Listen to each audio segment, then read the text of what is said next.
Como todos saben, en este canal periodístico dedicamos documentales profundos y exhaustivos a la realeza británica como no encontrarás en ningún otro sitio. Entre las biografías críticas de la reina Isabel, del actual rey Carlos, del siniestro príncipe Andrés, del heredero del trono William y de los díscolos Harry y Meghan Markle, hemos llegado a más de 2 millones de espectadores deseosos por comprender el actual papel que juega la corona británica, mucho más importante e influyente que un mero simbolismo nacional, y cuya red política y empresarial se extiende en los dos hemisferios. Sin embargo, no son la única aristocracia contemporánea cuyos crímenes, pecados y caprichos superan la imaginación de cualquier novelista satírico o guionista de Hollywood. España también sigue siendo un reino, y aunque su lugar en el mundo actual sea notablemente menor que el de Inglaterra, la dinastía de los Borbones españoles es tan poderosa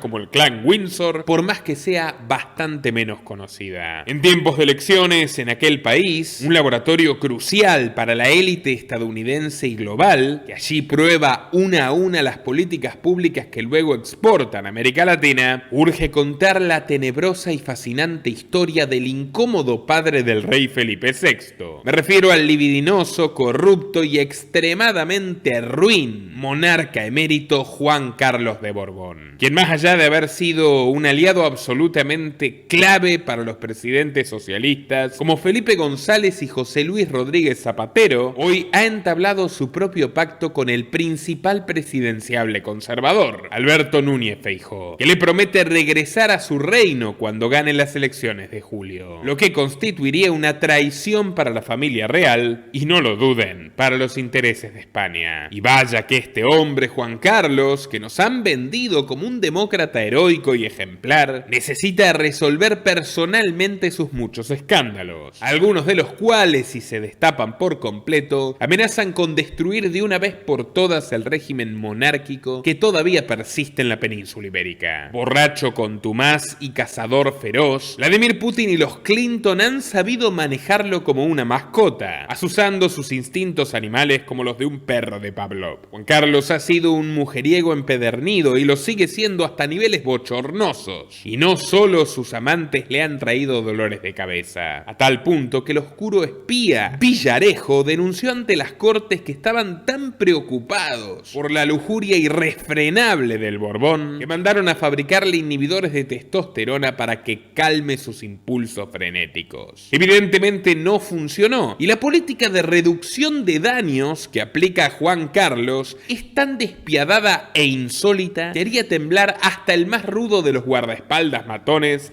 de Biden o Trump. Y sí, de Chávez también. Por supuesto, por supuesto. Bien. ¿Por qué no te callas?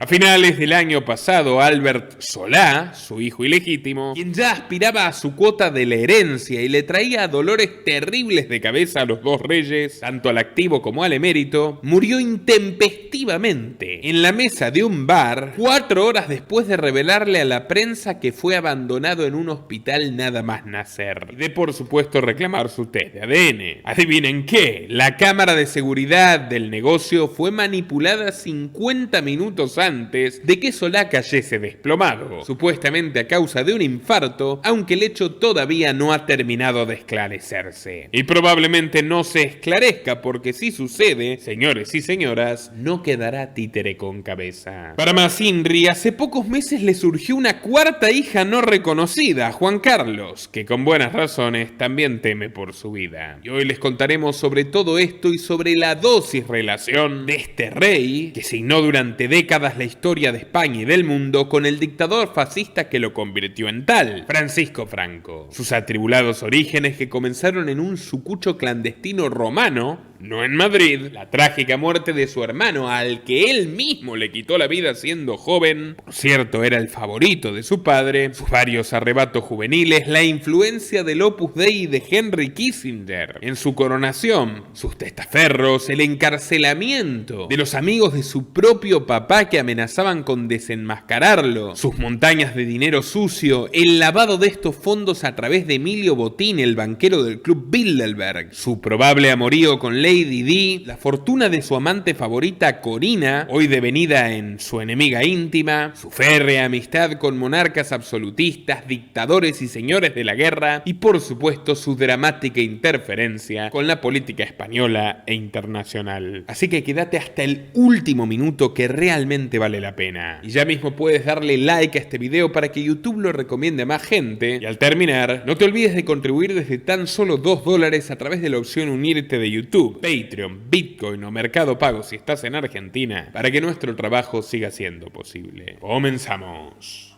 Suscríbete a nuestro canal cliqueando en el botón rojo y en la campanita de activar todas las notificaciones, para no perderte ninguno de nuestros programas e investigaciones exclusivas. Juan Carlos Alfonso Víctor María de Borbón nació el 5 de enero de 1938 en los suburbios de la Roma fascista. Sus padres eran don Juan de Borbón y Battenberg, heredero al inexistente trono de España perdido a manos del Partido Republicano, y María de las Mercedes de Borbón y Orleans, su prima. Años después, la mujer escribiría sobre su primogénito las siguientes palabras: el pobre nació chomecino y tenía los ojos saltones. Era horrible, menos mal que enseguida se arregló. El parto coincidió con una de las batallas más cruentas de la Guerra Civil Española, donde la República luchaba por su supervivencia en Teruel ante un Francisco Franco empoderado con el apoyo de Hitler y Mussolini. Alfonso XIII había designado como heredero a su tercer hijo vivo, don Juan, marginando a los primeros dos por su deficiencia. No era una práctica nueva entre los Borbones, a quienes la endogamia les estaba pasando facturas de índole, digamos, genético. En el siglo XVIII, Carlos III ya había excluido a su primogénito Felipe por su, cito, imbecilidad notoria, declarando que, cito nuevamente, después de internarlo por todos los medios posibles, no han logrado descubrir en el desgraciado príncipe el menor rastro de juicio, de inteligencia ni de reflexión. En aquella ocasión el trono lo heredó su segundo hijo, Carlos IV, casi tan corto como primero. Este monarca desgraciado se casó con su prima, María Luisa de Borbón, quien tuvo entre partos y abortos 24 embarazos. La familia fue retratada magníficamente por Goya, en una imagen que vale más que 1000 palabras. En 1808, Carlos fue destronado por Fernando VII. Su hija Isabel II también se casó con su primo carnal y así siguió mejorando, entre comillas, la estirpe con la endogamia. Su nieto, Alfonso XIII, no tuvo la ocurrencia de casarse con su prima, pero en cambio introdujo un nuevo problema en la rama familiar, la hemofilia. Fue advertido por los propios diplomáticos ingleses antes de contraer matrimonio con la princesa Victoria Eugenia de Battenberg, pero el rey no hizo caso. Dicho y hecho, su primer hijo Alfonso nació con la enfermedad. En 1933 renunció a la sucesión para casarse con una bella cubana, con la que se mataría en 1938 en un accidente automovilístico. El segundo retoño del rey, Jaime, nació sordomudo y su padre lo obligó a renunciar a la corona. La mala suerte lo perseguía, tuvo un tercer varón que nació muerto y luego siguieron dos niñas a las que ni siquiera tuvo en consideración. El elegido sería don Juan de Borbón y Battenberg, por la única fortuna de no haber nacido hemofílico ni mujer.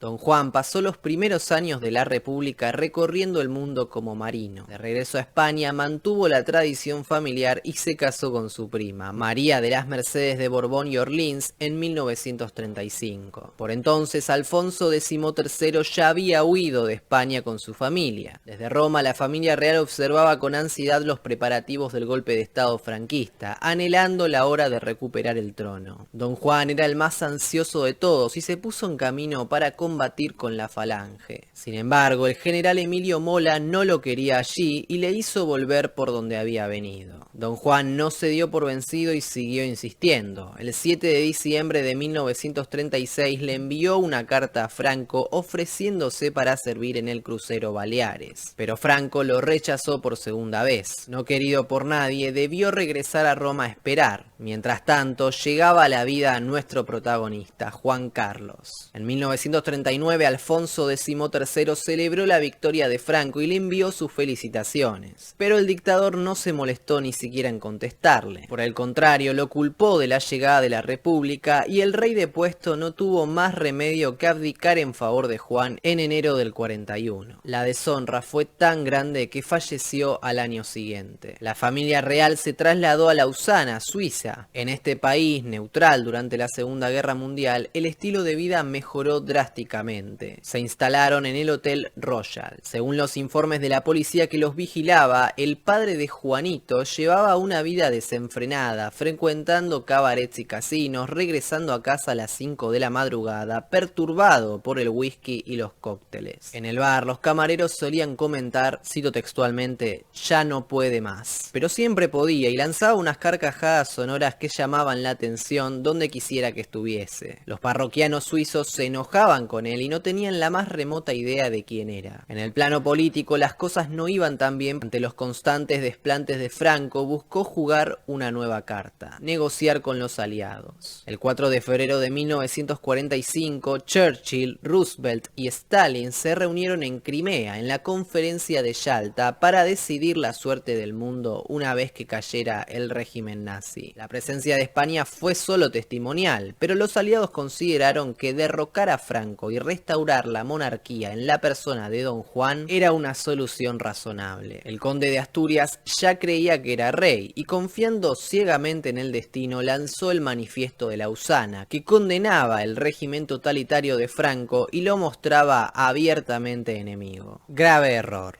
Como decía el poeta Francisco de Quevedo, nadie ofrece tanto como el que no va a cumplir. Al terminar la guerra, el nuevo presidente de los Estados Unidos, Truman, traicionó los compromisos de Roosevelt con Don Juan y, en lugar de desplazar al generalísimo, decidió bendecirlo en su cargo, como un escudo contra la posible propagación del comunismo en Europa. Una prueba más de que el poder global se vale tanto de la izquierda como de la derecha. Don Juan no se lo acababa de creer. Traicionados por los unos y por los otros, los condes de Barcelona buscaron una nueva base de operaciones y se trasladaron a Estoril, Portugal. Por entonces, Juanito tenía 8 años. Su infancia había sido desdichada. Aparte de los ojos saltones, a sus padres les preocupaba que su hijo fuera, dicho de un modo sutil, un poco lento. Cuando todavía vivían en Suiza, justo delante del Hotel Royal, había una tienda donde los niños solían comprar caramelos y chocolate. Como Juanito no tenía ni un céntimo en el bolsillo, tuvo la luminosa idea de venderle una pluma de oro obsequiada por el Papa Pío XII al portero del hotel por 5 francos. Cuando Don Juan se enteró, no lo podía creer. Fue a ver al portero y tuvo que compensarle con 10 francos para recuperar la pluma. Cito textualmente: ¿acaso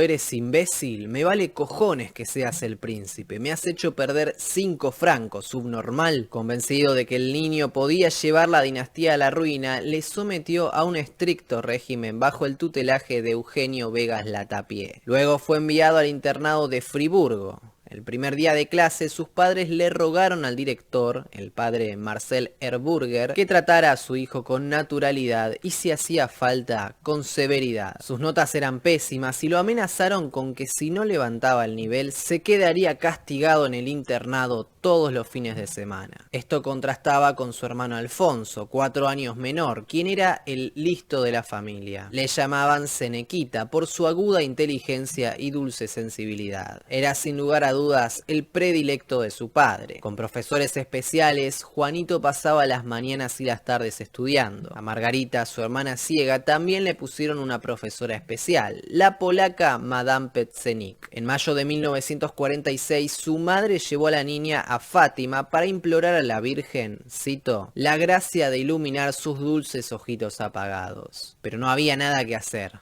Aparte de ciega, Margarita era extravagante. Un día explicó un chiste sobre Franco que había escuchado y Don Juan le dio una sonora bofetada delante de medio mundo. En el caso de Juanito, los destratos hacia su hermana discapacitada eran continuos. Una vez, la niña nadaba en la playa de Tamaris. Juan Carlos y sus amigos le gritaban más a la izquierda, más a la derecha, y ella nadaba con seguridad adentrándose en el océano. Pero de pronto ya no hacía pie y el mar se la tragaba escuchaba mientras los muchachos se partían de la risa. De milagro no culminó en tragedia. Otras veces, cuando intentaba pescar, Juanito tiraba disimuladamente del hilo de la caña, haciéndole creer que habían picado. Claro, para Juan Carlos, la pobre Margarita era el único ser más débil con el que podía desquitarse. A los 9 años, el niño seguía creyendo en los Reyes Magos y les escribió una carta que rezaba lo siguiente: queridos Reyes, os escribo porque a lo mejor me traéis algo, pero os digo que si no he sido bueno no tenéis que darme nada, solo carbón. Si me permitís, voy a pedir unas cositas para el 6 de enero. Una escopeta de aire comprimido, una pistola con balines y una cosa que se pone en los oídos donde se puede oír la radio. Triste profecía. Años más tarde el príncipe haría estragos con una pistola en sus manos. Pero tiempo al tiempo. La esposa del último monarca, acostumbrada a tener gastos importantes como financiar la SEDA, una coalición española de partidos católicos y de derecha, le dejó a los Borbones solo 2 palacetes, uno para vivir y otro de nombre Malmequer, para que montaran un colegio especial solo para Juanito, a quien sus padres consideraban demasiado hueco para continuar en el internado. Incluso obligaron a muchos otros niños de la nobleza española a que se mudaran con él, para que no estuviera solo.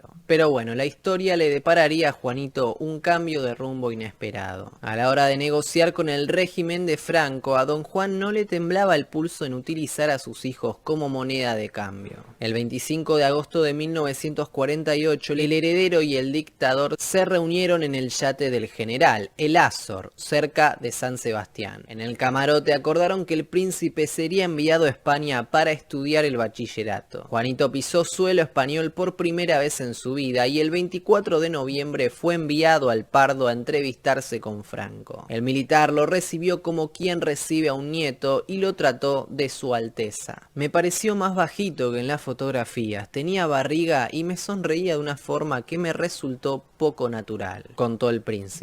Franco le preguntó cómo le iban los estudios y para comprobarlo le pidió que recitara la lista de los reyes godos. Luego le preguntó si le gustaba cazar y le invitó a acompañarlo a Aranjuez para practicar el tiro de faisanes, prometiendo regalarle una escopeta para la ocasión. Don Juan se comunicaba poco con su hijo, solo enviaba severas cartas donde exigía obediencia a las autoridades y otras misivas a sus profesores indicando que lo castigaran con violencia si era necesario.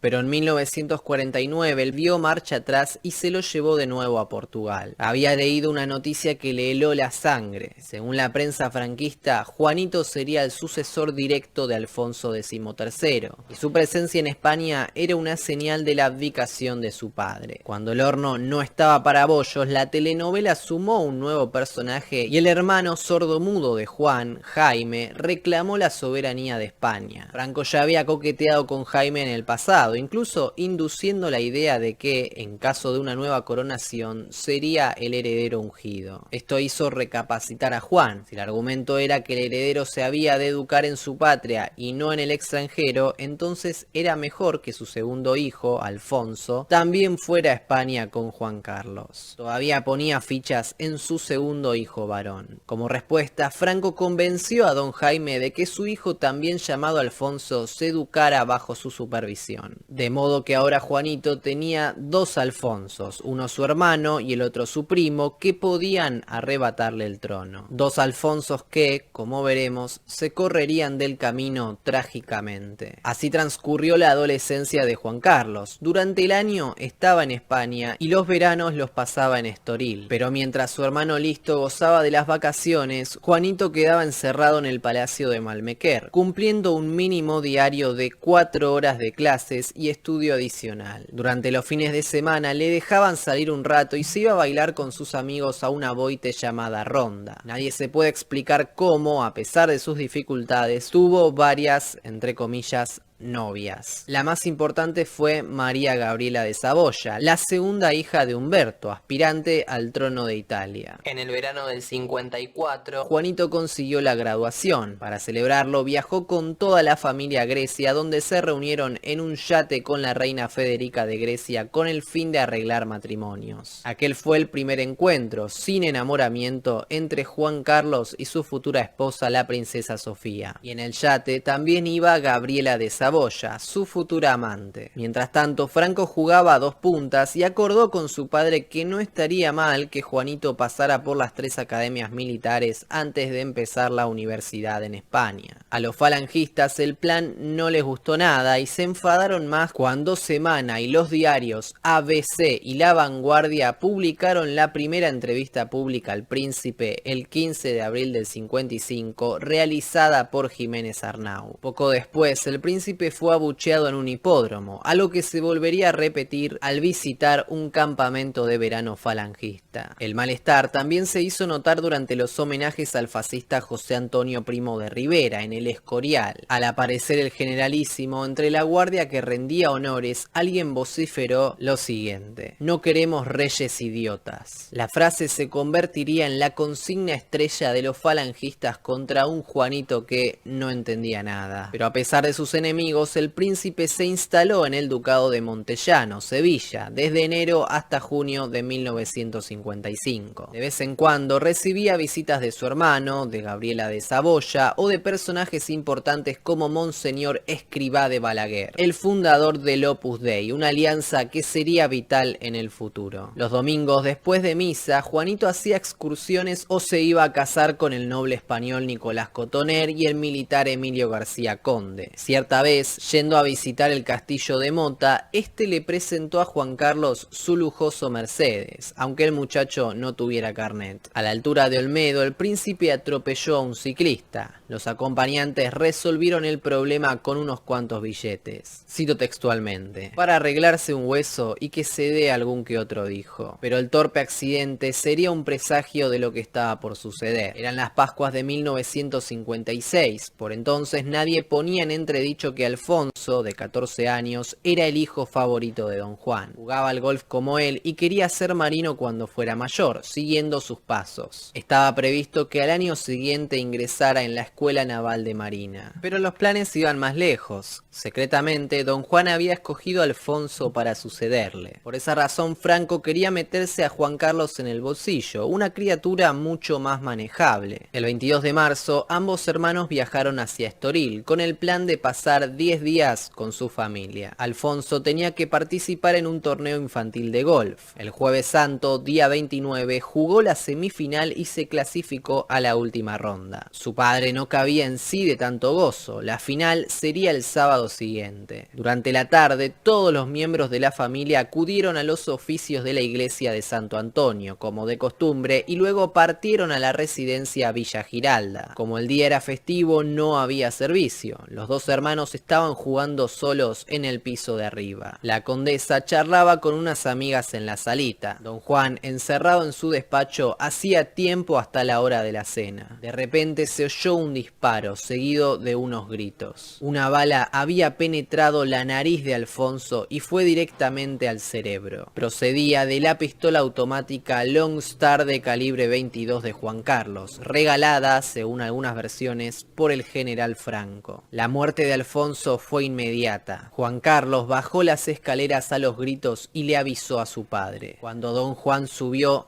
ya era tarde. Su hijo se desangraba en el suelo. Cogió la bandera de España, la puso sobre el cadáver y exigió a Juanito que allí mismo jurara que no lo había hecho a propósito. Cuando llegó el médico de la familia, declaró oficialmente la muerte. Don Juan estaba fuera de sí, no podía soportar la presencia de su hijo asesino. Al día siguiente, la embajada española en Lisboa publicó, por orden expresa de Franco, un escueto comunicado oficial que rezaba lo siguiente: "Mientras su Alteza el infante Alfonso limpiaba un revólver aquella noche con su hermano, se disparó un tiro que le alcanzó la frente y le mató en pocos minutos". Toda la prensa se hizo eco de la versión oficial, pero esta fue rebatida enseguida por una publicación italiana que aseguraba que en realidad era Juan Carlos el que empuñaba el arma en el momento del disparo. Increíblemente, esta segunda versión no fue desmentida nunca por la familia. Quien años más tarde fuera su amante, Corina Larsen-Suzanne-Wittgenstein, asegura que el propio príncipe se lo ha confesado. Cuestión que Alfonso fue enterrado en el cementerio de Cascaes el sábado 31 de marzo. Tras la ceremonia, Don Juan se subió a bordo de su imponente Bentley de color negro para desplazarse a una zona costera y una vez allí arrojó arrojó la pistola al mar. Ningún policía pudo examinar el arma, ningún juez investigó los hechos y ningún forense examinó el cadáver. Lo que ocurrió en aquella habitación solo lo sabe Juan Carlos. La más golpeada de la familia real fue su madre, María de las Mercedes, que se hundió en el alcohol y llegó a beberse su propio perfume. Durante un tiempo no se sabe si por iniciativa propia o por obligación de su padre, el príncipe habló públicamente de renunciar a sus derechos e ingresar en una orden religiosa. Pero con el correr de las semanas se le pasó el disgusto, tanto así que 3 meses después se lo vio gozando del verano en Estoril, donde conoció a su nueva amante Olguina Roviland. Vestía de luto, con corbata y banda negras, pero se dedicaba a ir de fiestas, bailar y acostarse con chicas en la parte trasera del coche. Aquel joven rubio, alto y de mirada melancólica tampoco tuvo problemas para seducir a los hombres serios del Opus Dei durante los años 50. La visita de Escrivá de Balaguer en 1955 había expresado el deseo de la obra por ganarse al príncipe. Al interior del régimen franquista, las luchas se definían muy claramente en 2 bloques. Por un lado, los tecnócratas del Opus, por el otro, la Secretaría General del Movimiento, la falange pura y dura. Los primeros se decantaban por la monarquía, pero no encarnada en Don Juan, sino en el hijo pródigo del franquismo, Juanito. Los segundos, en cambio, como ya les dije antes, lanzaban intensas campañas contra los Borbones con la insignia "No queremos un rey idiota". Juan Carlos gustaba a los tecnócratas de la obra precisamente por esto, es decir, por ser un idiota manejable. Tras la conveniente muerte del infante Alfonso, iniciaron la denominada Operación Lolita, que buscaba planificar a tiempo lo que pasaría una vez que Franco muriera. Una evolución pacífica, sin rupturas, que permitiera la pervivencia del régimen. El líder de la Operación Lolita era el almirante Carrero Blanco, considerado la eminencia gris de la dictadura, quien empezó a ganar terreno en el Pardo y consiguió en febrero del 57 que Franco incorporase ingentes miembros del Opus Dei en los círculos de poder. ¿Y cómo vivía Juan Carlos todo esto? Casi sin entender nada de lo que pasaba. Todos lo trataban como un niño y él se comportaba como tal. Pasaba la semana en la Academia de Zaragoza y los viernes y sábados se lo llevaban a dormir al Gran Hotel para que la vida militar no se le hiciera tan dura. Allí conoció a un tal Antonio García Trevijano, que ejercía de notario de Albarracín y frecuentaba el mismo hotel los fines de semana. Trevijano era un jurista y escritor ya célebre por su oposición al franquismo. Desde su primer encuentro, el príncipe y el abogado se hicieron inseparables compañeros de jergas de sábado por la noche. Trevijano le presentaba chicas un poco mayores que él, que eran las que le gustaba, y Juanito gozaba de una azarosa vida sexual. Lo increíble es que Juan Carlos, que vivía en Saturno, pasó varios meses sin saber realmente quién era su colega. Fue su padre quien le contó acerca de ese hombre. Pero no ves que te está tomando el pelo, ese es Trevijano y es de los míos. Enterado, Juan Carlos aprovechó para preguntarle a su presunto amigo lo siguiente: ¿me puedes decir qué va a pasar? ¿Quién va a ser rey? ¿Si mi padre o yo? Trevijano le respondió que él, pero después de su padre. La respuesta no le debió convencer demasiado. Los del Opus le habían lavado la cabeza, logrando que estuviera inquieto, nervioso e impaciente. Pero yo no sé, como rey, ¿qué voy a hacer?, le preguntaba. Y Trevijano, medio en broma, medio en serio, un día le contestó lo siguiente: pues lo primero, me vas a tener que meter a mí en la cárcel. El príncipe se rió un poco nervioso. Lo que no se imaginaba es que Trevijano hablaba en serio. Mientras Juan Carlos escalaba posiciones hacia el trono, su padre las perdía todas, llegando a convertirse en enemigos dentro de la propia casa Borbón. En 1958, Juanito participó en las celebraciones del Día de Victoria y desfiló ante el caudillo como cadete. Pero el recorrido se llenó de las pancartas de siempre: no queremos reyes idiotas. Franco sí, el principito no. Lo mismo pasó en 1960, cuando entró por primera vez en el vestíbulo de la Facultad de Derecho. Los estudiantes lo recibieron a gritos ensordecedores de "fuera el príncipe Sisi".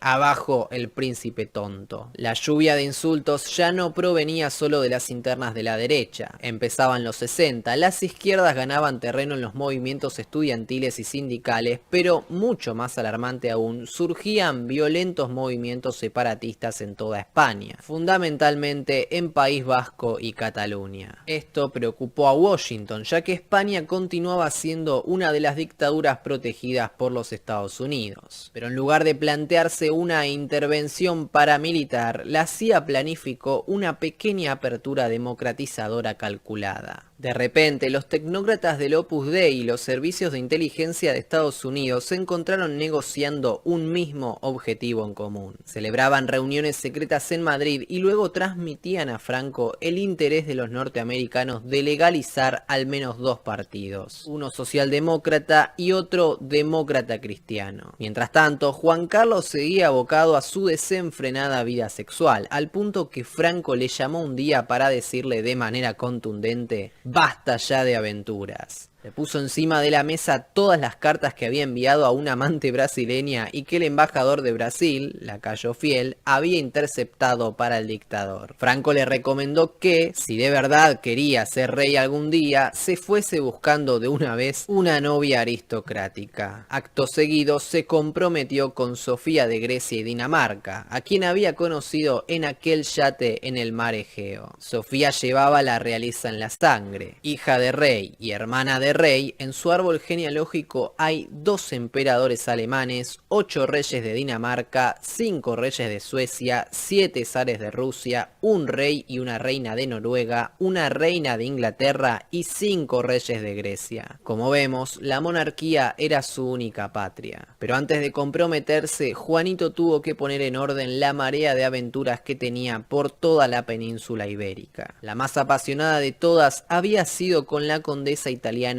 Olguina de Roviland, a quien conoció poco después de matar a su hermano Alfonso, cuando ya le había pasado el dolor y no se perdía ni un revolcón. Para Olguina, Juan Carlos era iluso y un poco tonto, pero bello, de ojos azules y sobre todo sano, a diferencia de muchos de sus familiares. La duquesa quedó embarazada del príncipe en 2 ocasiones, en ambas abortó, pero cuando se enteró de su tercer embarazo no le dijo nada a Juan Carlos y marchó discretamente a Francia para dar a luz. Casi un año después se encontraron en un pub de Roma. Luego de dormir juntos en la pensión Paisiello, a la mañana Juan Carlos le confesó que estaba comprometido con Sofía de Grecia. Incluso tuvo el mal gusto de enseñarle el anillo. Olguina, rabiosa, le espetó que era el padre de Paola, su hija de 1 año. Él la escuchó con distanciamiento borbónico. Se retiró de la habitación y Olguina tuvo que pagar el cuarto y el taxi, a pesar de sus dificultades económicas. La boda llegó en mayo de 1962 en el Hotel Vieux Rivage de Lausana. Con su mujer tuvo 3 hijos: Elena, Cristina y el menor Felipe, actual rey de España. Pero desde entonces se le conocen al menos 4 romances extramatrimoniales, incluyendo el controvertido caso de Corina Larsen, sobre quien utilizaría la inteligencia española para perseguirla. Tiempo al tiempo.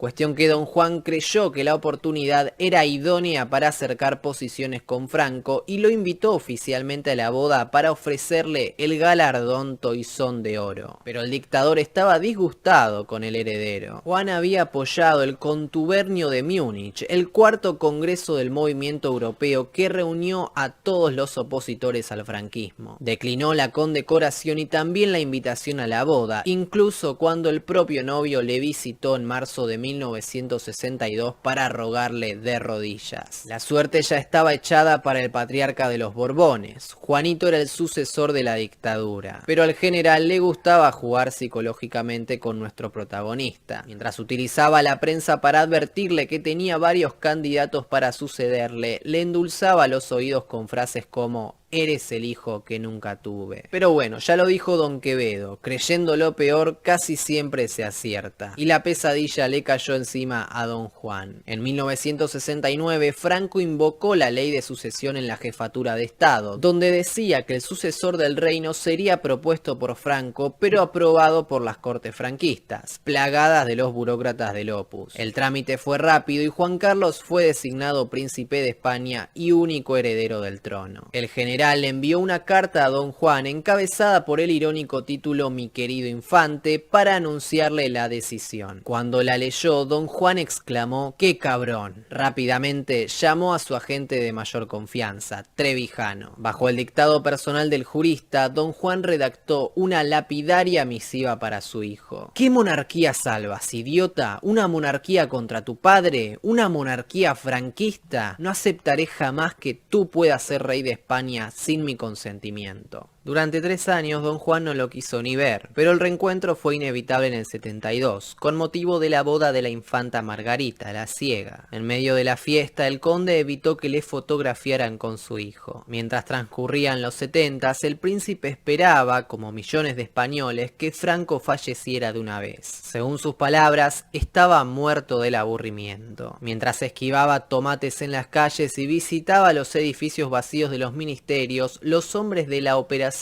Lolita continuaban preparando el terreno. Lo hicieron con la colaboración del nuevo amo de la geopolítica internacional, el secretario de Estado estadounidense Henry Kissinger. Aprovecho la ocasión para recomendar este documental imperdible que se estrenó en nuestro canal hace tan solo unas pocas semanas. El más completo hasta la fecha sobre este siniestro personaje, quizás el más influyente del último siglo. No se lo pierdan. Retomando, fue el presidente Gerald Ford quien recibió a Don Juan Carlos y Doña Sofía en aquel primer e histórico viaje. Los futuros reyes ya habían visitado la Casa Blanca en agosto del 62, cuando durante su luna de miel recalaron en los Estados Unidos y fueron recibidos por el presidente John Fitzgerald Kennedy, quien sería asesinado un año después. En 1971 fue Richard Nixon quien los recibió con Kissinger a su lado, mientras Doña Sofía tomaba el té en el Salón Azul con la primera dama Pat Nixon. Con una módica inversión monetaria, el Departamento de Estado puso en marcha sus planes para financiar y organizar los partidos políticos de la transición democrática. De acuerdo al pacto del Opus Dei y los norteamericanos, por la casa de Juan Carlos empezaron a confluir los miembros de la oposición, es decir, del futuro PSOE, para ir organizando el cercano sistema de gobierno. No obstante, la facción del Opus sufriría un grave contratiempo. El 20 de diciembre de 1973, el almirante Carrero Blanco se dirigía a la misa de una iglesia de Madrid. Líder de los tecnócratas del Opus, Blanco era el consejero de mayor confianza del general, y en Norteamérica lo consideraban más franquista que Franco. Casualidad o no, cuando pasaba ante la embajada estadounidense, su Dodge negro voló por los aires y terminó en el patio inferior de un convento de jesuitas. El almirante, el chofer y el escolta personal murieron en el acto, en un atentado que se lo adjudicó la ETA. Luego se sumó un nuevo contratiempo para el régimen, el estallido de la Revolución de los Claveles en abril de 1974, que depuso la dictadura en el vecino estado portugués. Para los norteamericanos fue suficiente. Días antes de que Franco muriera, el príncipe Juan Carlos envió a su amigo personal y futuro testaferro Manuel Prado y Colón de Carvajal a Washington para reunirse con Kissinger. Allí discutieron los planes para España una vez asumiera las riendas del país y buscaron asesoramiento y apoyo del sabio gurú. Las conclusiones se recogieron en un informe de la Comisión Trilateral que adelantó paso a paso lo que sucedió cuando finalmente el deseo de los españoles se hizo realidad. El 20 de noviembre de 1975, Francisco Franco falleció de peritonitis. En su lecho de muerte, el dictador ordenó que fuera el príncipe Juan Carlos quien asumiera sus funciones. Juanito no aceptó sin antes cerciorarse de que la enfermedad del generalísimo fuera terminal. 2 días después fue proclamado rey de España por las Cortes españolas y el 27 de noviembre fue confirmado en una ceremonia de unción y exaltación llamada Misa de Espíritu Santo, celebrada en la iglesia de San Jerónimo el Real en Madrid. Recibió el título de Juan Carlos I de España y su hijo Felipe se convirtió en heredero de la corona como el nuevo príncipe de Asturias. En cuanto a su padre, Juan de Borbón, lo calificó como un engendro monstruoso monstruoso y no renunció a sus derechos dinásticos sino hasta 1977. El primer desafío del monarca fue cumplir con todos los agentes, nacionales e internacionales, que lo habían colocado en el poder. Es decir, asegurar el regreso de los partidos tradicionales de izquierda y de derecha, todos favorables a Washington. Al cumplirse un año de reinado, Manuel Prado volvió a reunirse con Henry Kissinger, esta vez en Ciudad de México, un 2 de diciembre de 1976. Según el memorando de dicho encuentro que ha hecho público el Departamento de Estado, el secretario de Estado se deshizo en elogios hacia el monarca. Ha hecho un trabajo excelente, admitió a su interlocutor. Estoy realmente impresionado con él y no lo estaba al principio. Ha sabido manipular las fuentes de poder muy bien. Entre los planes de esa reunión figuraba la celebración de un referéndum sobre la monarquía, con el fin de consolidar su posición como heredero del franquismo a ojos de la ciudadanía. La monarquía también colaboró con Kissinger en la puesta en marcha del Plan Cóndor. El rey fue intermediario entre la dictadura militar de Jorge Rafael Videla en Argentina y el gobierno de España presidido por Adolfo Suárez desde 1976, proporcionando ayuda económica a través de acuerdos comerciales y diplomáticos. En el 78 fue más lejos y le concedió a Videla la Gran Cruz de la Orden del Mérito Militar y el Collar de la Orden de Isabel la Católica. Como respuesta, el príncipe Felipe fue nombrado por la Armada Argentina Guardia Marina honoris causa en 1981. España también dio cursos a militares argentinos partícipes de la represión en su país. Y no sorprende porque la relación de Juan Carlos con regímenes totalitarios fue una moneda corriente en toda su vida, como veremos. De hecho, los métodos castrenses seguían estando a la orden del día en la propia España, y el primero en sufrirlo fue su antiguo compañero de jergas y aliado de su padre, el jurista Trevijano. En 1974 el republicano impulsó la creación de la Junta Democrática de España, que luego dio lugar a Coordinación Democrática, conocida popularmente como Plata Junta, un frente unido de todas las fuerzas políticas de oposición al régimen. Esto le valió un atentado perpetrado por comandos ultraderechistas, 2 intentos frustrados de asesinato y luego, ya bajo el reinado de Juan Carlos, ser encarcelado en la prisión de Carabanchel. Allí se cumplieron sus proféticas palabras que le habían dedicado al futuro monarca: lo primero que harás es meterme preso a mí. Tras imponerse en la transición la opción de la reforma de la dictadura frente a la ruptura democrática que defendía, abandonó la política activa. Las primeras elecciones democráticas de España tuvieron lugar en 1977, un año después de que Adolfo Suárez fuera nombrado presidente por el rey Juan Carlos I.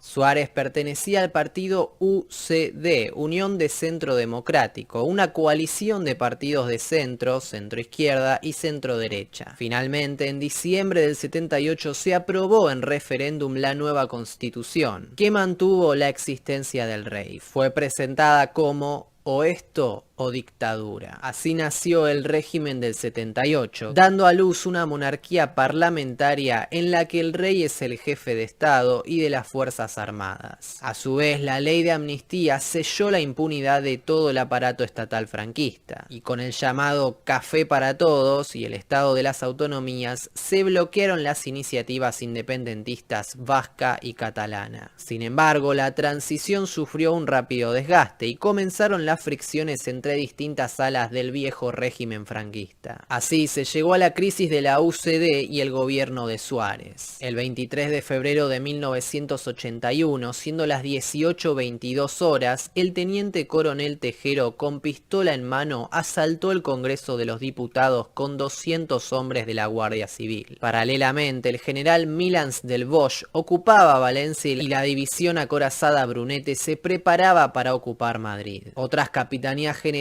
hacían lo mismo en el resto del estado. El objetivo era formar un gobierno militar presidido por el general Alfonso Armada Comín. El golpe fracasó y por la madrugada del 24 el rey Juan Carlos dio un famoso discurso televisivo que lo invistió para siempre como el salvador de la democracia. Sin embargo, nada más lejos de la realidad. Con el paso de las décadas se suceden las sospechas sobre cómo el monarca pudo ser, ni más ni menos, que el gran cómplice del golpe de Estado. Según un cable desclasificado que publicó el semanario alemán Der Spiegel, el rey había tenido simpatía por los golpistas. Y según las memorias de Sabino Fernández Campo, el secretario de la Casa Real, el propio Juan Carlos fue partícipe. A su vez, su biógrafo Charles T. Powell narró cómo al monarca siempre le gustó tener autonomía en las relaciones internacionales y hasta un determinado criterio en política exterior. Al principio de su reinado chocó con Adolfo Suárez debido a su vocación de ser un país no alineado y no aliarse con la OTAN. Cuenta Powell que el rey se llevó un buen disgusto con el cese del ministro Marcelino Oreja en junio de 1980, echado por declarar que el gobierno planeaba el ingreso en la Alianza Atlántica para el año siguiente. Y así fue, ciertamente, para satisfacción del monarca, pero no con Suárez en el gobierno, sino con quien le sucedió tras el 23F, Leopoldo Calvo Sotelo. De aquellas convulsas horas de febrero quedan sin responder muchos interrogantes. ¿Qué hizo Juan Carlos en la larga noche? ¿Por qué tardó más de 7 horas en pronunciarse? Los hechos marcan que, a la hora de dirigirse a las cámaras de TVE, el golpe ya se mostraba un fracaso. Solo en ese momento el rey optó por desvincularse públicamente. La misma actitud tuvo el Departamento de Estado de Estados Unidos, que no condenó el golpe alegando que se trataba de una cuestión interna. Por otro lado, el 23F fue el gran salto de la restauración de la monarquía borbónica. Juan Caramelo se limpió para siempre de sus orígenes franquistas y obtuvo una posición de la que ha gozado él y toda su familia durante 3 largas décadas. El 23F es el día en el que el monarca fue investido como el líder de la democracia. Esto quedó claro en la segunda visita oficial a la Casa Blanca. Era octubre de 1981 y Ronald Reagan recibió en el jardín de su residencia al campeón de la democracia, como se refirió en su discurso de bienvenida. Pero no sin antes cerrar en el verano de 1989 la venta a Marruecos de 7 aviones de transporte CN-235. La operación fue realizada en conjunto con Abdul Rahman El Asir, un mercader de armas hispano-libanés hoy buscado por la Interpol y refugiado en Abu Dhabi, donde visita con frecuencia al rey emérito. Por descontado, hace 30 años estos muchachos embolsaron una cuantiosa comisión del 20% sobre el precio total, es decir, unas 1.500 millones de pesetas, que pagó por supuesto el Estado español, o sea, los contribuyentes, tal como relatan José Díaz Herrera y Ramón Tijeras en su obra El dinero del poder. A su vez, el Asir consiguió permiso para seguir vendiendo armas a Marruecos durante años por un importe total de 570 millones de dólares. Esa operación fue la mayor venta de armamento del gobierno español a Marruecos de la época y las comisiones que se repartieron el rey y sus amigos suman unas 12.500 millones de pesetas. Y estamos hablando de venderle material militar a un potencial enemigo bélico de España, ya que los conflictos de fronteras con Marruecos vienen sucediéndose hace décadas. Otro de los países implicados fue Egipto, que acabó siendo el mejor cliente de Alcantara Iberian Exports Limited, comprando buques de guerra y vehículos militares con préstamos brindados por el propio gobierno español. Sin embargo, en 1985 Egipto suspendió los pagos y nunca devolvió aquellos créditos a España. Eso sí, los socios de Alcantara se embolsan sus comisiones millonarias íntegras. 10 años después, España tuvo que condonar a Egipto 18.800 millones de pesetas, con las que se han financiado estos negocios. Por tanto, toda la operación, incluidas las comisiones del rey y sus socios, se pagaron con fondos públicos que nunca regresaron al Estado. Con semejante historial de corrupción, ustedes dirán, no debe ser fácil eludir al fisco. Pero cuando se es el rey de España, uno puede aliarse también con el rey de los banqueros. Hablamos, por supuesto, del todopoderoso dueño del Banco Santander, Emilio Botín. El vínculo con la dinastía banquera venía de los 50, cuando don Juan de Borbón visitaba a Emilio Botín Sr., el abuelo de Ana Botín, en su casa del Promontorio en Santander. Pero fueron sus hijos quienes desarrollaron una verdadera amistad. Emilito le ofreció a Juanito no solo su apoyo personal, sino también institucional. El rey solía pedir consejos económicos a una veintena de empresarios, pero había 4 que formaban una suerte de junta cortesana. César Alierta, presidente de Telefónica, Isidro Fainé, de CaixaBank, Javier Monzón, de Indra y, claro, Emilio, del Santander. Su relación era tan estrecha que llegaron a compartir contadores, testaferros y hasta paraísos fiscales para ocultar sus fortunas de los ojos del Leviatán. Aunque bueno, en este caso el Leviatán es el evasor mismo. Según las investigaciones del fiscal suizo Yves Bertosa, tanto Juan Carlos como Botín compartieron los mismos administradores fiduciarios. El abogado Guido Meyer del Allgemeines Unternehmen, por sus siglas ATU,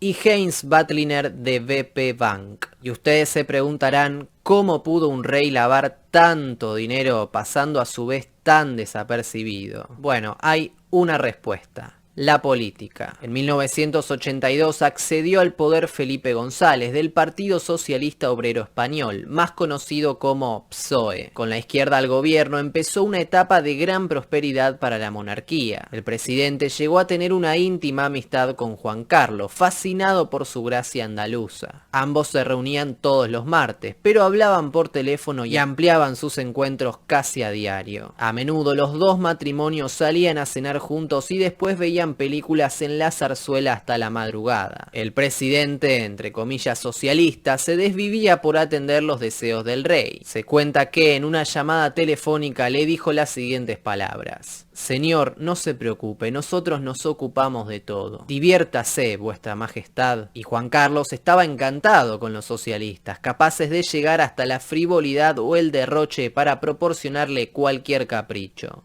Aviones, helicópteros, barcos, automóviles, la práctica de los deportes más caros, viajes a los sitios de moda internacional y sobre todo vacaciones, muchas vacaciones. El día de su santo se celebraron grandes fiestas nocturnas en los jardines del Campo del Moro, con más de 4.000 invitados de la gente ricachona y ministros del nuevo régimen que se habían ido para arriba, bien nutridos por la burocracia socialista. Durante el gobierno del PSOE, mientras el rey se divertía en Mallorca, en Baqueira, en Suiza o donde fuese, su valoración en las encuestas registraban los índices más elevados de popularidad, por encima del 80%. Y los únicos inconvenientes públicos que tuvo fueron los porrazos que se daba de vez en cuando. Y esta vez, señores, la palabra porrazos es literal. Cuando Juan Carlos se exaltaba era tan torpe que se daba unos golpes que lo obligaban a estar de cama por largos periodos. En julio del 81 se llevó puesto una puerta de vidrio cuando se dirigía a la piscina de la Zarzuela y le tuvieron que escayolar un brazo. En enero del 83, durante las vacaciones navideñas en Stad, resbaló con una placa de hielo y se fisuró la pelvis. Fue un susto importante que casi le costó un testículo. Cuando Sabino Fernández Campo, el secretario de la Casa Real, fue a recibirlo al avión sanitario y lo vio postrado en la litera, pálido, demacrado y hecho un asco, no pudo dejar de exclamar: Señor, con todo respeto, tengo que decirle que un rey solo puede tener ese lamentable aspecto si viene de las cruzadas. La recuperación de Juan Carlos duró 2 meses, pero le dejó como secuela un hematoma interno que originó una fibrosis reactiva, teniendo que ser operado 2 años después. En la intervención se le extirpó la fibrosis y parte del testículo izquierdo. Los médicos le recomendaron entonces que pusiera las partes íntimas al sol para favorecer la cicatrización. Fue entonces cuando tuvo la mala suerte de que un paparazzi le fotografiara desnudo sobre la cubierta del yate Fortuna en aguas de Mallorca. Y los accidentes siguieron. En el 88, cuando perseguía alborotado a una liebre, una rama le dio un golpe en el ojo a traición. En diciembre del 89, durante unas vacaciones en la estación de Courchevel, los Alpes franceses, otra trompada de un árbol le produjo contusiones y heridas en la cara. En el 91, esquiando en Baqueira, se cayó mientras bajaba por una pendiente empinada y se hundió el disco tibial de la rodilla derecha. Pero bueno, ¿qué es un porrazo al lado de un escándalo de corrupción? Seguramente el emérito recordará con añoranza salir en los periódicos por esos accidentes y no por otros de los que ya hablaremos. El caso es que en los 80 nuestro rey era casi una estrella internacional y gozaba de los mimos de todos sus pares. Lo los yanquis, los árabes y también desde entonces de los Windsor de Gran Bretaña. En 1986, Juan Carlos y Doña Sofía protagonizaron la primera visita oficial de un monarca español al Reino Unido en más de un siglo. Los Borbones y los Windsor están unidos por muchos parentescos. El primero, el matrimonio del rey Alfonso XIII y Victoria Eugenia, nieta de la reina Victoria de Inglaterra. Juan Carlos I trataba a Isabel II como su prima y su hijo, hoy Felipe VI, la llamaba tía Lilibet. El actual monarca también es familiar directo de Felipe de Edimburgo, quien nació en Grecia y era tío segundo de su madre, la reina Sofía. Pero bueno, antes de aquella reunión, los Windsor y los Borbones habían pasado una suerte de guerra fría por Gibraltar, cuando los príncipes de Gales, Carlos y Diana, decidieron comenzar su luna de miel en la península. Como castigo, el día de la boda, la española fue la única casa real europea que no asistió. Pero para 1986, no quedaban rencores, e Isabel II se desvivió por contentar a sus primos españoles que se alojaron en el castillo de Windsor. Además, concedió a Juan Carlos I el collar de la reina Victoria. 2 años más tarde, la soberana británica se convirtió en la primera reina inglesa en visitar oficialmente España y recibió el Toisón de Oro. Sus anfitriones les acompañaron en una gira por Barcelona, Palma y Sevilla. Sin embargo, con quienes congeniaron los reyes de España fue con su hijo, Carlos III, y con Lady Di. En los años 86, 87, 88 y 90, los príncipes de Gales vacacionaron en Mallorca con sus pares españoles. Pero algo muy extraño ocurrió en el segundo viaje. Por entonces no era ningún secreto que el matrimonio de Carlos y Diana se caía a pedazos. En medio del verano, el príncipe decidió abandonar la isla, pero Lady Di prolongó unos días más de vacaciones sin su marido. En la prensa se rumoreaba que Diana de Gales se había llevado muy bien con Juan Carlos I. Hasta se habló de interés romántico, como explicó el guardaespaldas de la princesa fallecida, Ken Worth. Es un mujeriego, sé que es absurdo, pero estoy segura de que le gusto. Ha coqueteado, incluso delante de la reina, explicaba él en 2016 citando confesiones hechas por la propia Lady Di. Diana le dijo a Worth que Juan Carlos parecía demasiado amigable. Cito textualmente: es horrible, un poco demasiado atento, demasiado sobón, pero también es encantador. Según la escritora Colin Campbell, biógrafa de Lady Di, se trataba de algo mutuo. Abro cita nuevamente. Los dos flirteaban el uno con el otro. El príncipe Carlos se enfadó tanto con la manera de comportarse de Diana que ella se marchó a la casa mallorquina de José Luis de Villalonga y se quedó allí unos cuantos días con él. En otra charla con Vanity Fair relató que Diana actuaba para poner celoso a Carlos, pero no funcionó porque según ella a Carlos le importaba poco y nada. A raíz de lo bien que se llevan los dos Carlitos hoy en día, podemos decir que tiene razón.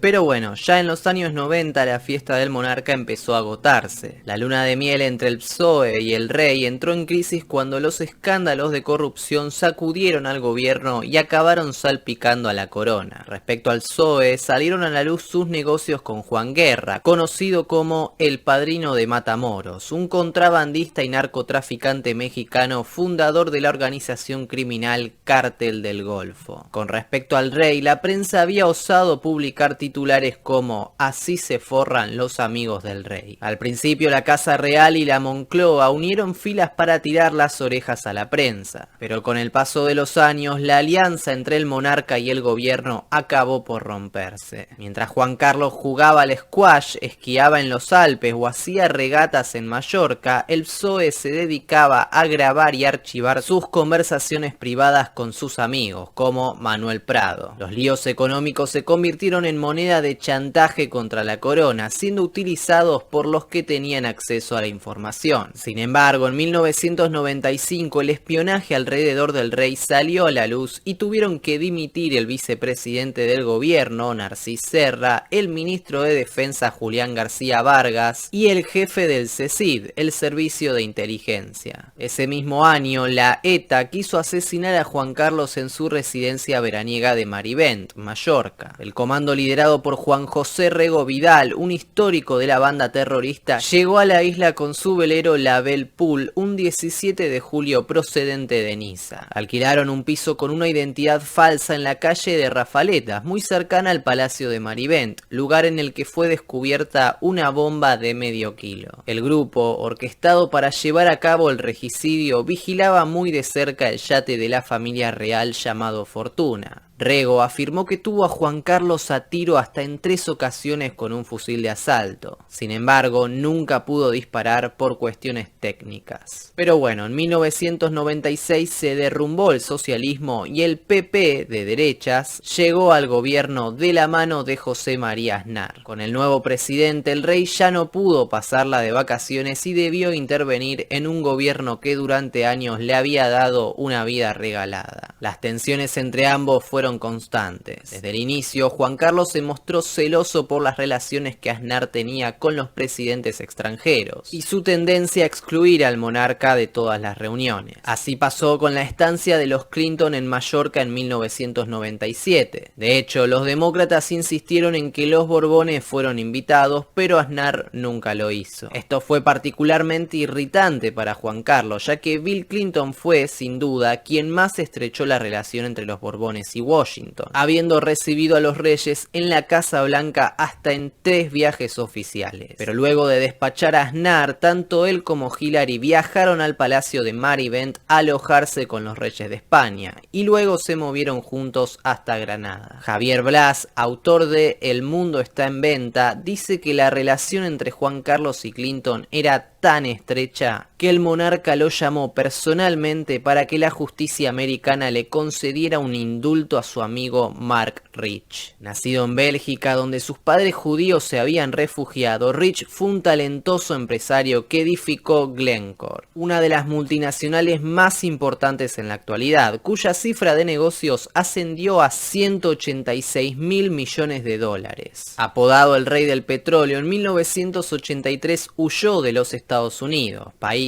al que había emigrado durante la Segunda Guerra Mundial y donde era perseguido por fraude fiscal, así como por comercio ilegal con Irán y con Sudáfrica. Se le acusaba de haber defraudado al fisco estadounidense con una cifra cercana a los 50 millones de dólares. Llegó a ser acusado de hasta 51 delitos por el fiscal Rudy Giuliani, que luego sería alcalde de Nueva York. Estuvo 18 años exiliado en Suiza, donde consiguió vivir una vida tranquila a pesar de ser una de las personas más buscadas por el FBI. Sin embargo, Rich se benefició de una gracia que le concedió el expresidente Bill Clinton y donde Juan Carlos aportó su parte. Pero bueno, volviendo a España, los desplantes de Aznar para con el rey se sucedieron. En 1999, el presidente francés Jacques Chirac estuvo de viaje en Córdoba y Granada, y los monarcas fueron excluidos con el pretexto de que se trataba de una visita privada. Y ya en 2001, George Bush hijo y su mujer visitaron la finca toledana Quintos de Mora, sin que los reyes fuesen invitados a sumarse. Aznar también cuestionó a Juan Carlos luego de que éste hablara sobre una posible visita real a la isla de los Castro. Un año después, ambos viajaron a La Habana, en una visita que, por cierto, dio que hablar en los medios informativos sobre su falta de sintonía. Lo hicieron solamente en el marco multilateral de la cumbre iberoamericana. Aznar tampoco le perdonaba sus vínculos con los monarcas árabes, ya que, y cito, un rey democrático no puede negociar con un rey no democrático. En otras palabras, Juanito se la pasó mucho mejor con la izquierda que con la derecha.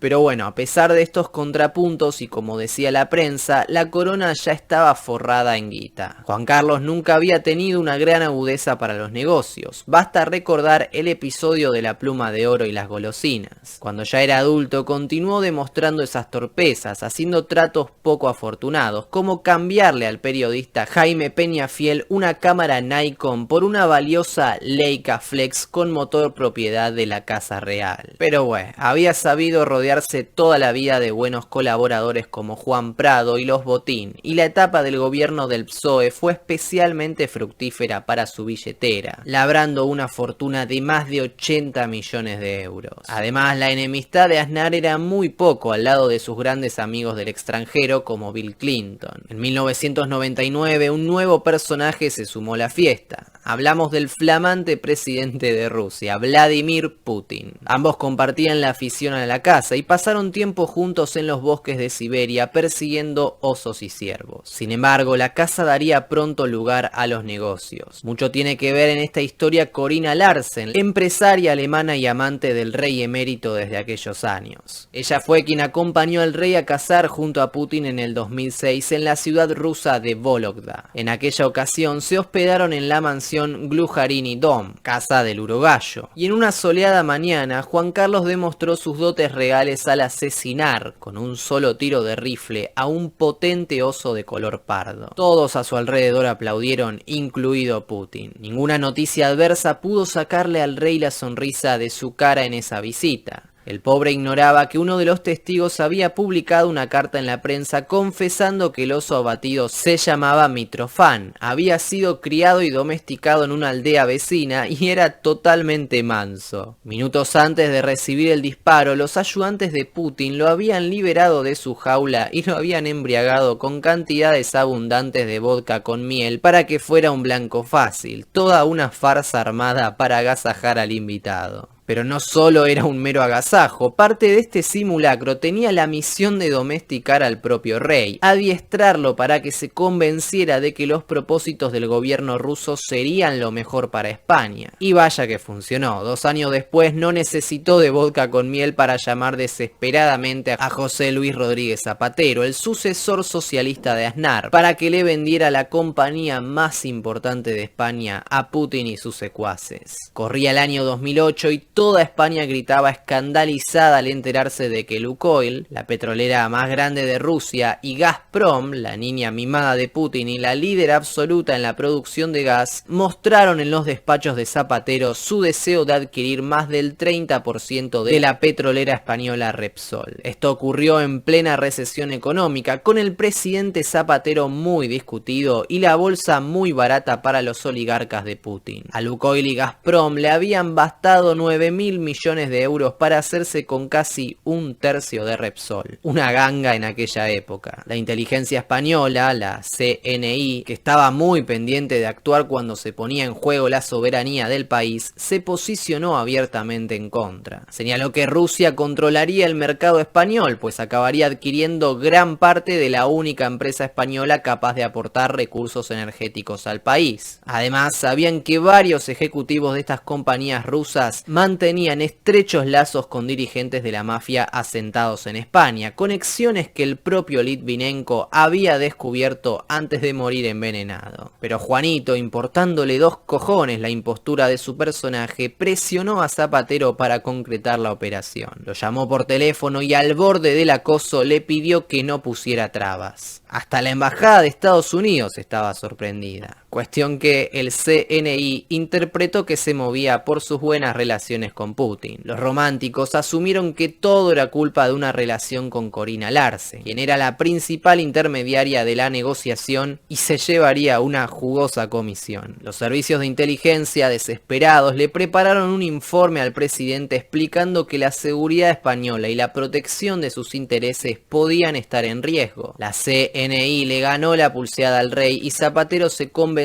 de que no era una buena idea. A último momento la operación se vino abajo como el oso farsante que el rey cazó en Rusia. Pero bueno, a pesar del desencuentro, Juan Carlos y Zapatero unieron filas para defender a José María Aznar del dictador venezolano Hugo Chávez, que acusaba al expresidente español de autoritario. El monarca quedó inmortalizado con su célebre interrupción: ¿por qué no te callas? Por supuesto, por supuesto. Bien. ¿Por qué no te callas? Por favor, no hagamos diálogo. Han tenido tiempo para plantear su posición. Sí, un momentito.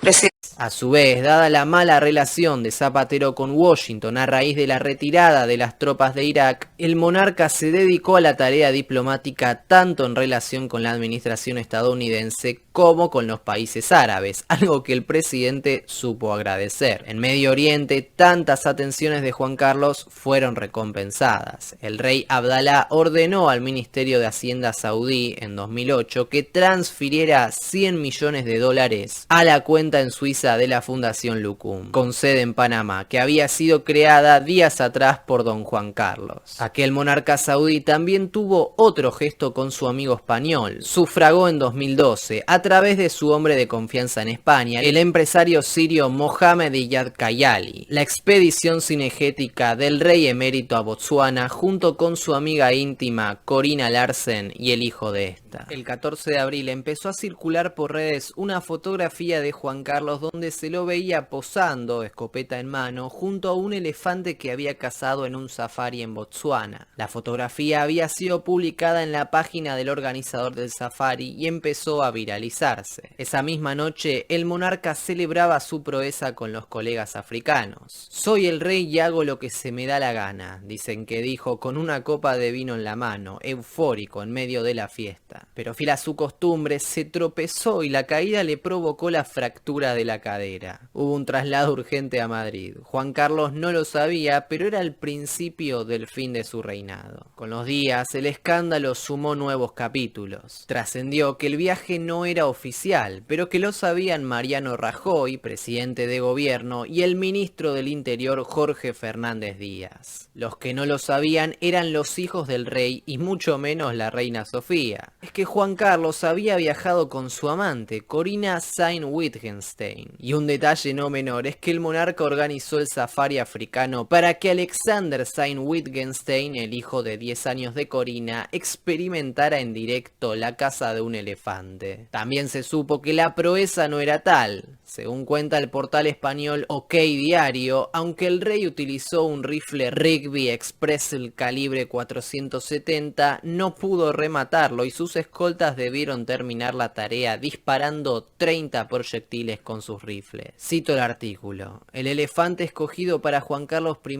era un macho muy grande, joven y con los colmillos muy finos. En contra de la costumbre de Botsuana, que solían elegir piezas viejas o con alguna tara, era un ejemplar de los que provocan envidia entre los cazadores curtidos. En medio de su internación, las críticas arreciaban y el rey debió hacer algo que no acostumbraba: pedir disculpas. Lo hizo con una frase que pasó a la historia. Cito: "Lo siento mucho, me he equivocado y no volverá a ocurrir". Y lo siento mucho, me he equivocado y no volverá a ocurrir.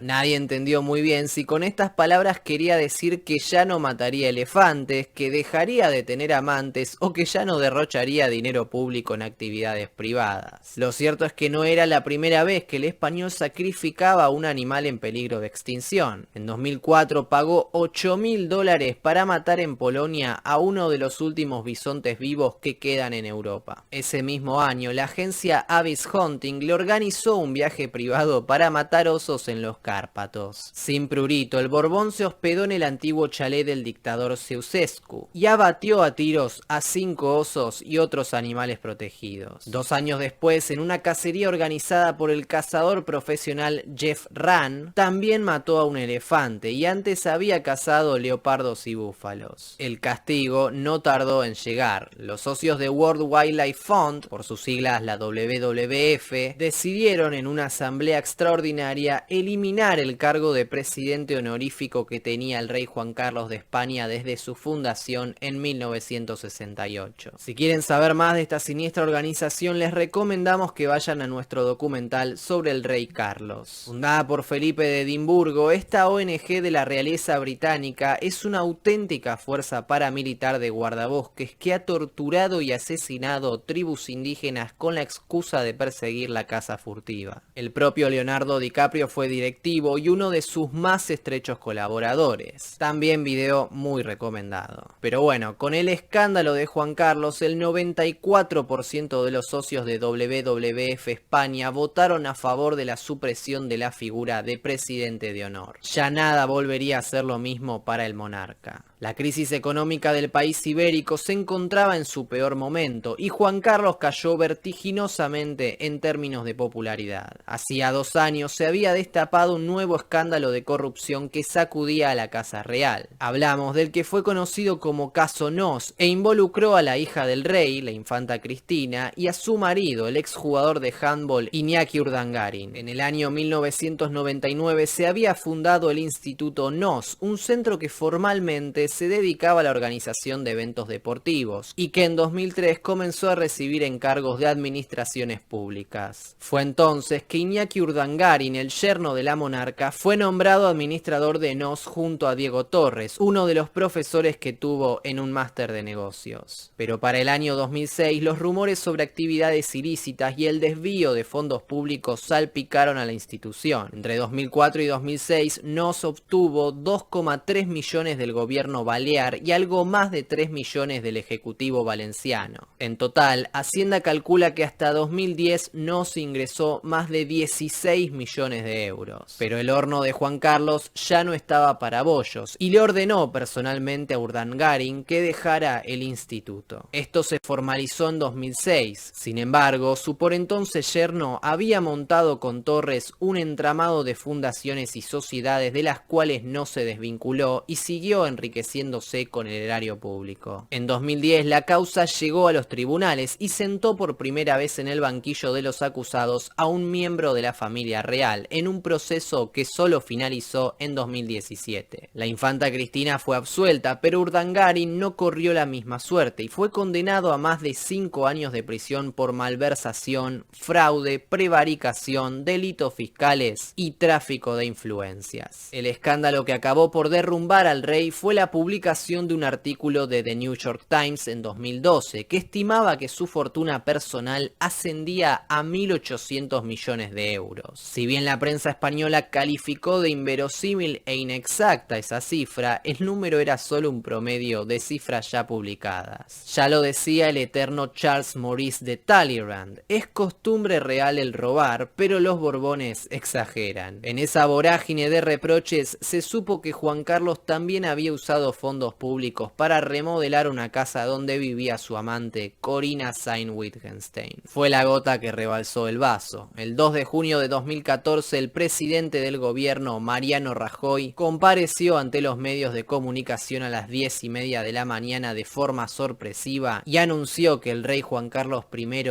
abdicó al trono de España. El 19 de junio su hijo Felipe VI era proclamado el nuevo rey ante las Cortes Generales. Iba acompañado por sus hijas y su mujer, la reina consorte Leticia Ortiz Rocasolano. Por cierto, una mujer muy particular para tratarse de una reina. Leticia contrajo matrimonio con Felipe un 22 de mayo de 2004, una mañana lluviosa en la Catedral de la Almudena de Madrid. Pero antes de convertirse en la princesa de Asturias, había sido una periodista de TVE de ideología progresista y antimonárquica. Archivos la muestran a los 23 años defendiendo que el aborto es un derecho fundamental de la mujer y declarando su admiración por el líder de la guerrilla zapatista, el subcomandante Marcos. Ya como princesa, un 15 de junio de 2005, Leticia se encontraba en Logroño, La Rioja, para amadrinar la entrega de la bandera nacional a la Guardia Civil. Entre la prensa acreditada se encontraba un cámara de televisión íntimo amigo suyo. Hacía muy poco tiempo que había dejado de ser periodista. Al verla aparecer con la bandera en la mano, dijo: ¿quién la ha visto y quién la ve? Ante las preguntas de los compañeros, él explicó las siguientes palabras. Cito: hace nada era atea y republicana. Traducción: Leticia estaba en contra de la monarquía. El caso es que suegro y nuera no empezaron con buen pie. Leticia no le gustaba a Juan Carlos por, según se decía en la intimidad, plebeya, divorciada, roja y periodista. Antes de la boda, la mujer fue investigada de forma intensiva durante 6 meses por el CNI a petición del monarca. Se sabe que se refería a ella como la nieta del taxista.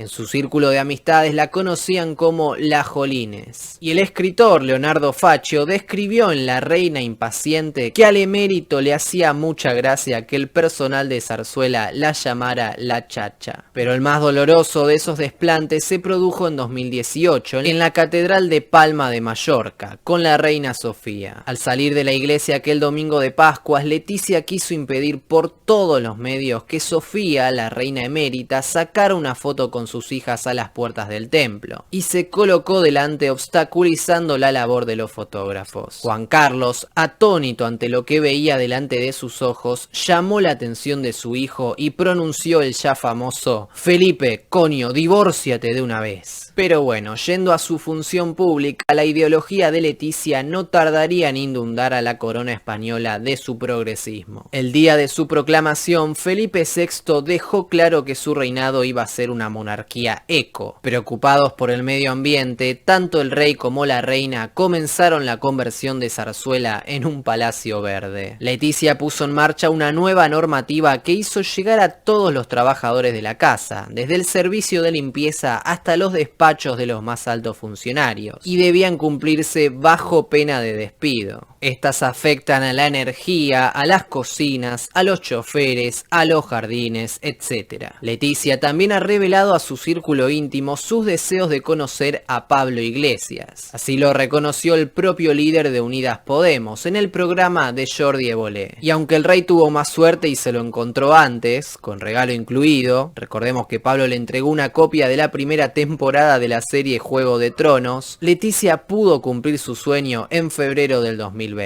Iglesias formaba parte del gobierno como vicepresidente segundo y ministro de Derechos Sociales y Agenda 2030. Con traje verde, Leticia viajó a La Coruña para asistir al Premio Princesa de Girona en la categoría social, un reconocimiento que premia a jóvenes que han impulsado proyectos globalistas. Lo más curioso fue que tanto a Iglesias como a la reina los esperaba el presidente gallego Alberto Núñez Feijóo, el líder del PP de derechas y hoy principal candidato a quedarse con el gobierno en las elecciones. Retomando a nuestro protagonista, el emérito Juan Carlos I tampoco tendría paz ya afuera del Palacio de la Zarzuela. En 2018 se publicaron las cintas de Corina, en las cuales se escucha un encuentro que había tenido lugar 3 años antes en Londres entre Corina Larsen, el comisario José Manuel Villarejo y el expresidente de Telefónica Juan Villalonga, amigo común de ambos. En esos audios, Corina acusa a Juan Carlos I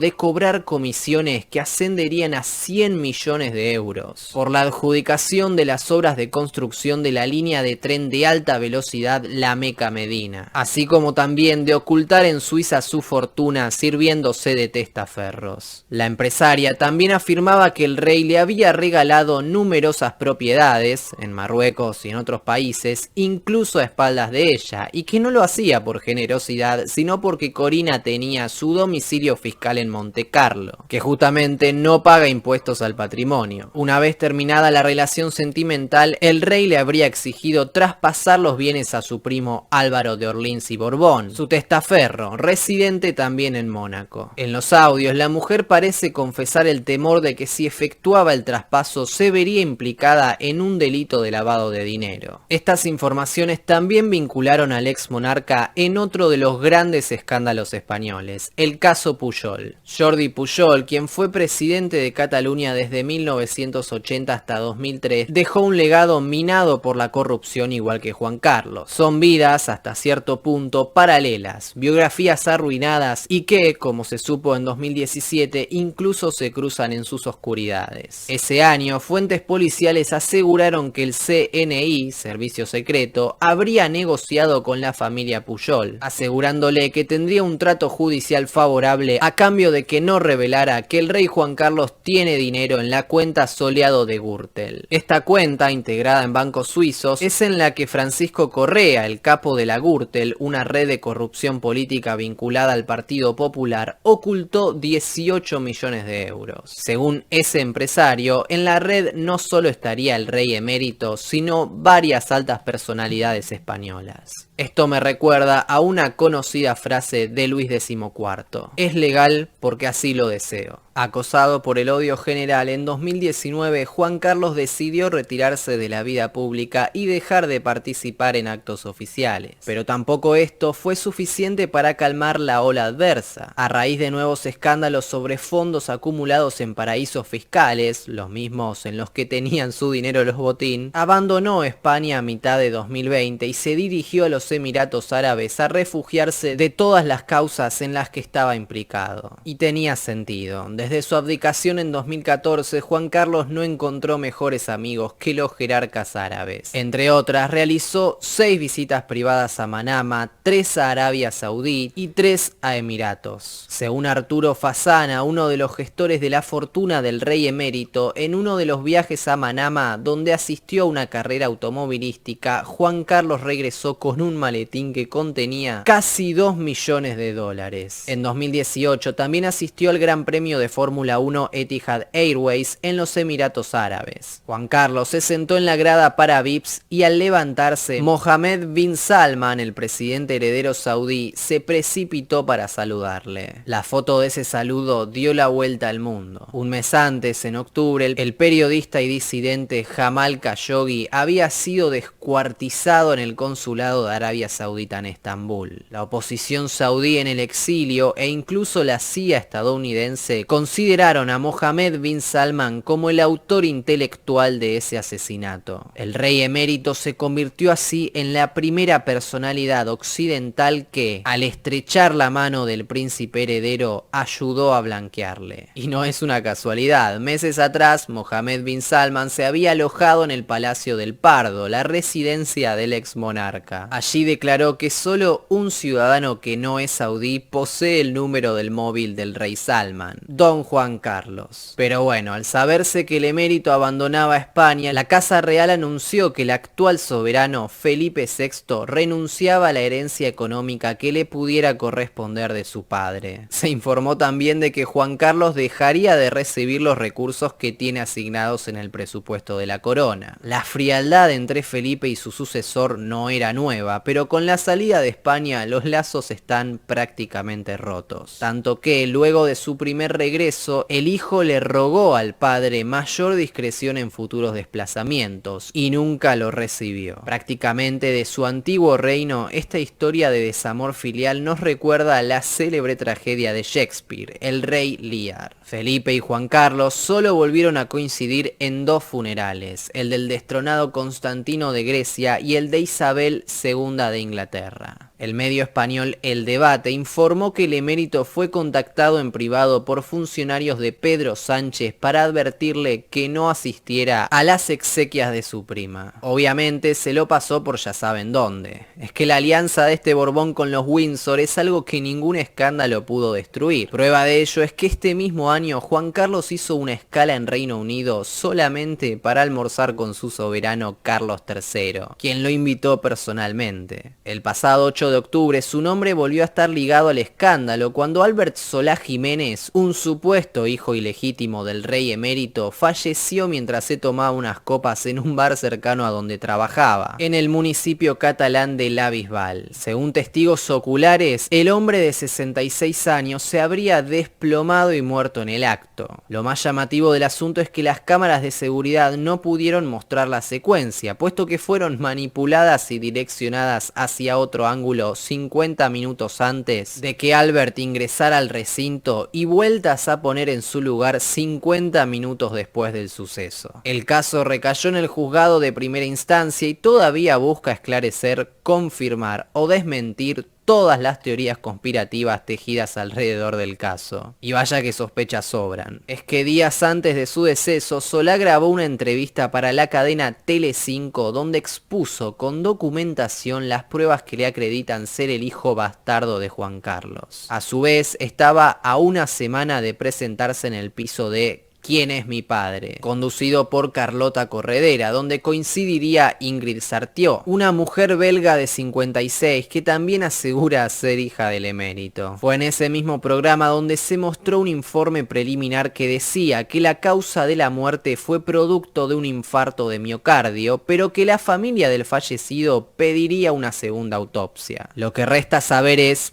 por qué la camarera movió las cámaras en el momento más inoportuno posible. ¿O será que los tiempos no han cambiado y todavía en las sombras el rey decide sobre la vida y la muerte? En dicho caso, mejor para sus familiares que sean adorados por su monarca. Ese es el caso del nieto favorito de Juan Carlos, Froilán de Marichalar. Aunque por esos caprichos de la vida familiar, Froilán es también la mayor vergüenza que hoy tiene la corona. Es que este muchacho de 25 años, hijo de la infanta Elena de Borbón y Jaime de Marichalar, se ha convertido en un dolor de cabeza para la casa real, tanto que todas las partes llegaron a un acuerdo para que desapareciera del radar durante un largo periodo de tiempo. Y el desterrado no tuvo mejor destino que radicarse en Abu Dhabi con su adorado abuelo. Considerado el más borbónico de sus nietos, Froilán fue objeto de numerosos incidentes controvertidos a lo largo de su vida. Con tan solo 6 años fue plana de los titulares cuando le propinó una patada a su prima Victoria López Quesada en la boda de Felipe y Leticia.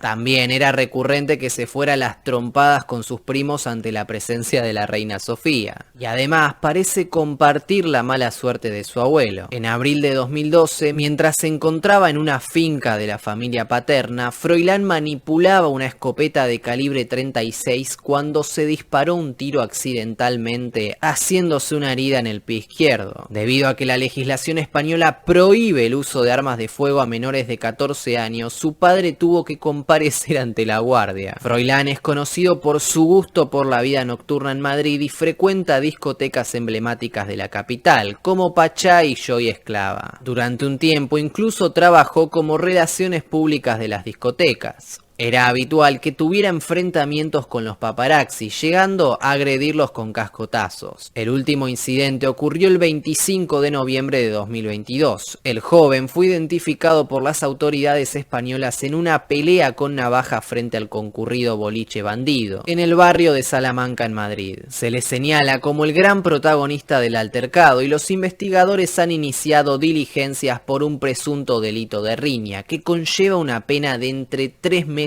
y 1 año de prisión. Pero bueno, todo indica que el rey emérito podrá regresar muy pronto a su patria. Es que Alberto Núñez Feijóo, líder del PP y con muchas chances de ser el próximo presidente, se comunicó con Juan Carlos para garantizarle que, si llega al gobierno, le permitirá vivir en España. Basta revisar la hemeroteca para constatar la buena sintonía que hay entre el monarca y el político. Ambos han compartido mesa y mantel en más de una ocasión y en todas las fotografías en las que aparecen juntos destacan los abrazos y gestos de complicidad. Según ha podido saber El Español por los entornos del presidente del PP, en el último año Feijóo ha estado en permanente contacto con Juan Carlos. Y el emérito se hace ilusiones. Según filtraciones a la prensa, le ha confesado a su círculo más íntimo hace ya varios meses que tiene previsto volver a España cuando gobierne el líder del Partido Popular. Sus palabras fueron contundentes.